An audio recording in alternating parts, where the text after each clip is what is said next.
2 segundos y mientras le fumo el cigarrillo, que son 5 minutos. Que me interesa. Quiero ver qué tienen de anuncio para la pretemporada.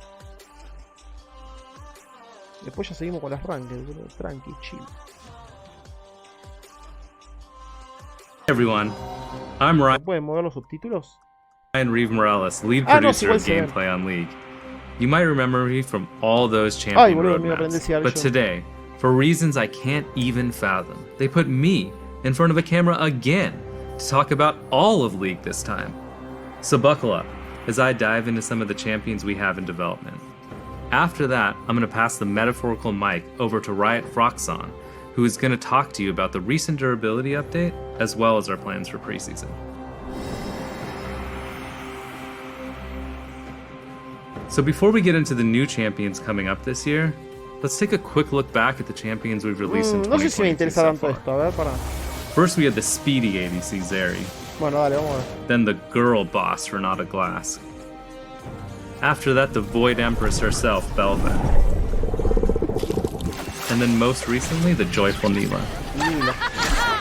And just around the corner, we have the Udyr VGU, complete with a dad bod worthy of the Freljordian gods. De los dioses de Flair. Udyr's development has been a long journey, especially since he's been the first VGU that we've done that's had an ultimate skin. We appreciate you all being patient with us on this one, and hopefully the wait has been worth it.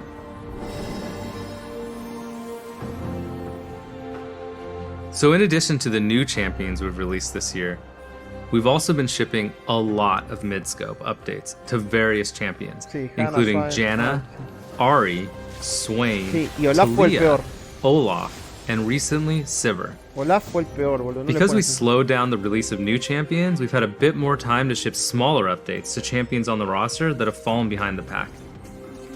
So the goal of mid-scope updates isn't to reimagine a champion's visuals, theme, or gameplay. That's reserved for VGUs.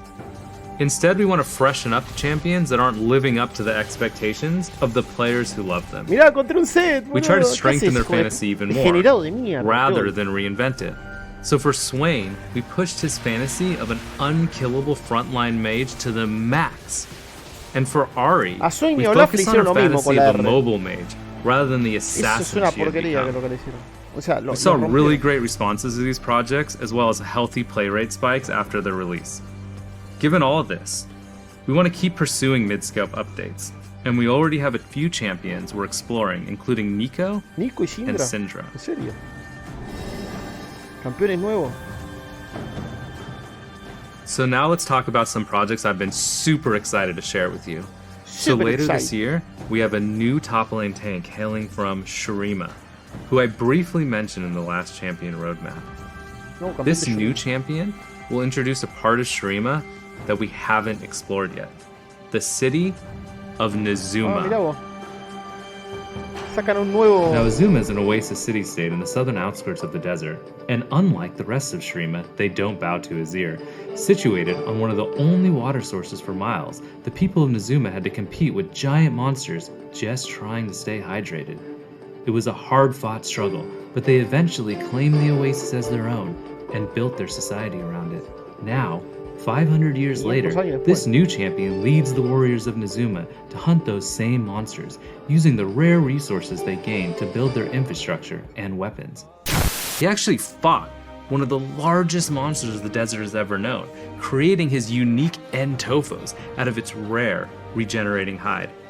Entofos are huge, blunt weapons that can be used defensively, but at any moment, he can shatter them, revealing carefully crafted blades, capable of tearing through any foe in seconds.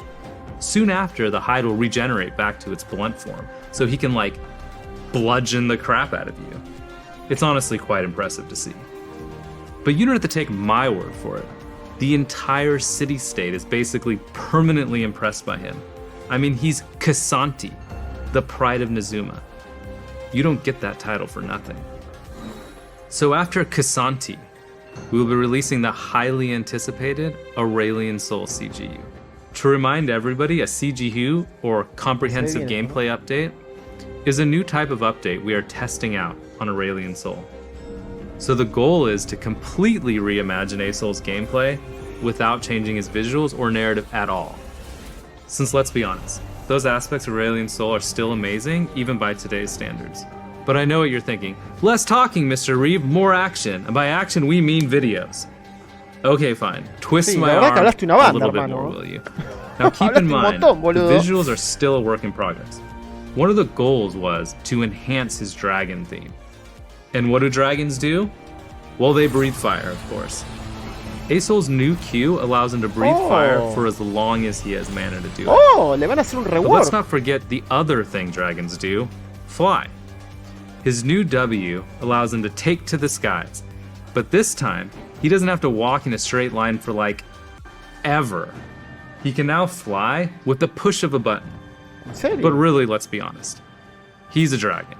And if there's one thing No me more gusta nada, ¿en serio? iconic than either flying or breathing fire, Será it's como un flying rumble, más o menos while grande. breathing fire, which you can do by combining his Q and W. No te lo puedo creer. We did it. So after Aurelion Sol, we have a champion I've been literally dying to talk to you about.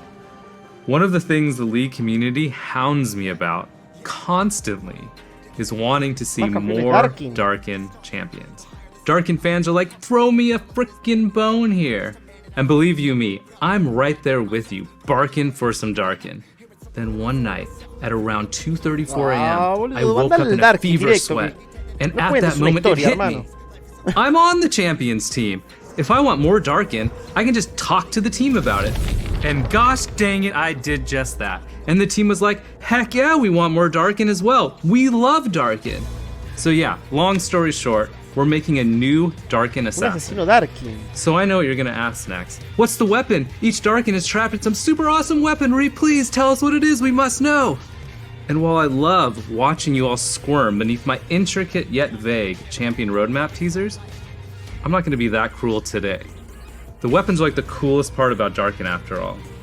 So this one was actually entrapped in a dagger, which is now a Darkin dagger, of course, because that's how that works. And here's what it looks like. Ooh, so edgy, so dark. And as to who or what got a hold of these daggers, well, you'll just have to wait and find out. Another thing a lot of people have been asking to see progress on is the Ari update that we announced at season start. Well, the ASU team has been hard at work and is ready to share some art, like the final composition seen here. The base version is close to complete, and the team is super excited to show you some of the progress on how she's looking in-game. Look at all those sweet polygons. And here's a sneak peek of her updated VFX. Un rebordo visual. Ari still has a ton of skins that also need to be updated, so she still needs a little more time in the Foxfire oven before we can get her in your hands. But you can expect to see her sometime early next year. Al año siguiente. So that's about it for champion news. Though I will leave you with one small thing. On top of wanting a new Darkin, we've seen a lot of players asking us to expand on Ixtal. We've also heard you asking for us to make a male enchanter. Well, I say, why not both? I'm happy to say we have right now, in very early development, a new male enchanter from Ixtal. The new champion will show a very different side to Ixtal, far from the lavish palaces Kiana grew up in.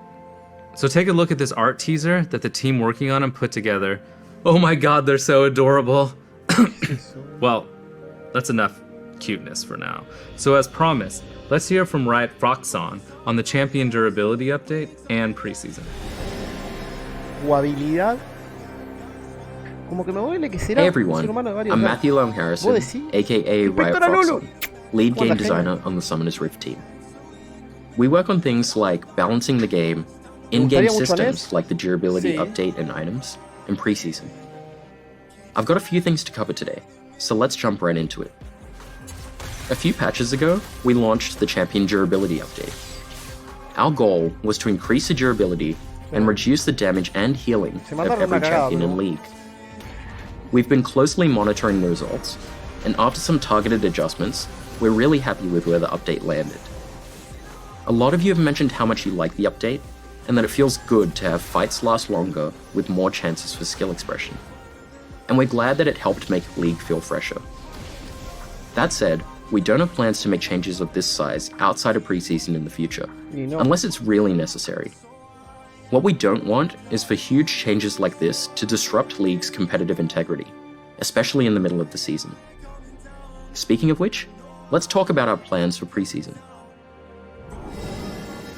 Pretemporada 2023, a ver qué viene. Similar to last year, we're making more targeted changes to various systems. Our multi-year goal is to bring everything in League up to modern standards before doing updates on the scale of Runes Reforged, Elemental Rift, or the item update again.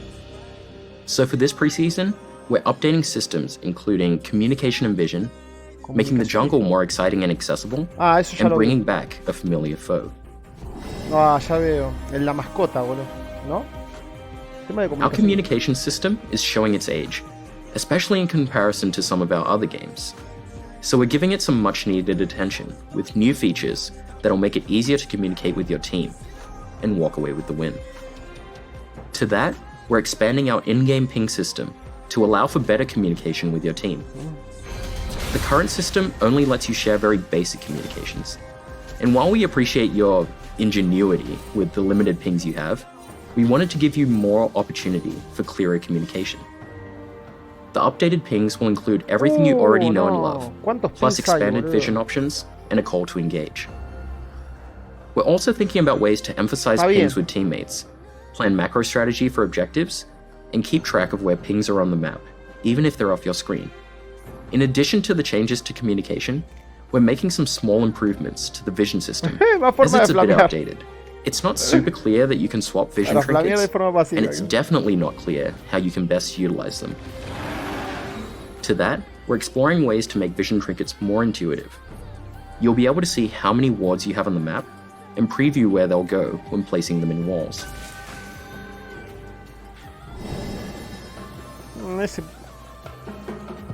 Another focus this year is the jungle. We know it's often a highly stressful role, where you need heaps of knowledge to be baseline proficient. There's a lot riding on junglers, as they're often the backbone of the team's strategy, while sometimes getting unjustly flamed. So we're looking to make some changes to make jungling more intuitive, and to help alleviate some of its more painful parts. Our first change is improving buff sharing. Donating buffs to your laners is an important part of being a jungler, but it feels bad to lose the gold, experience, and bonuses it provides. We're exploring a bunch of things to make this more painless to junglers, like buffs leaving behind a little friend that also has a buff, and a few other potential directions. We're also looking at ways of improving jungle camp patience rules. The goal of this change is to make it so you don't get overly punished by accidentally pulling camps too far.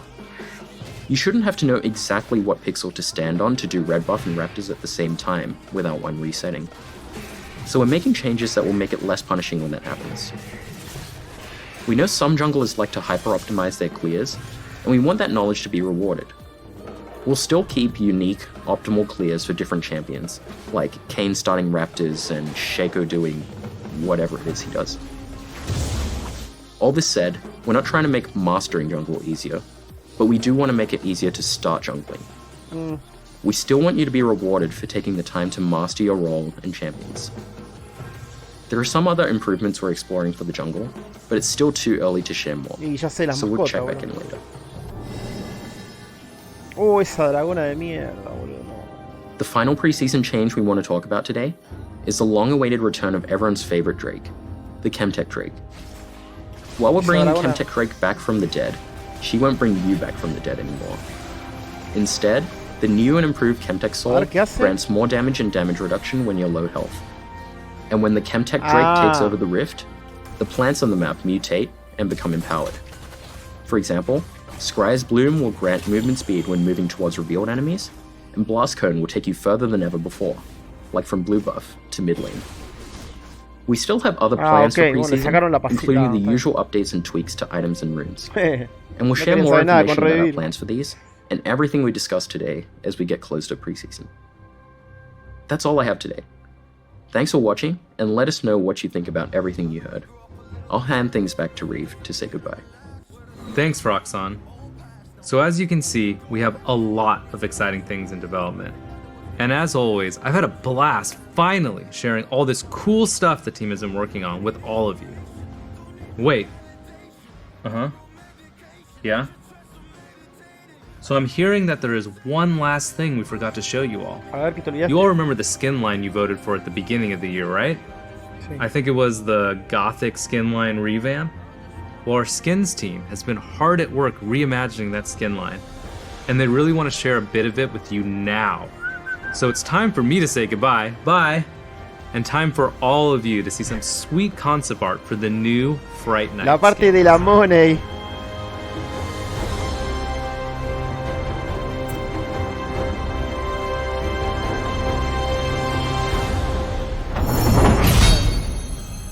Ok.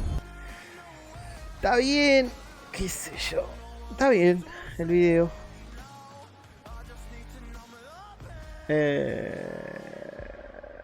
Los cambios. No va a haber muchos cambios, ¿eh? Qué feas skins. La verdad no me gustaron, ¿eh? No vi muchos cambios, ¿eh?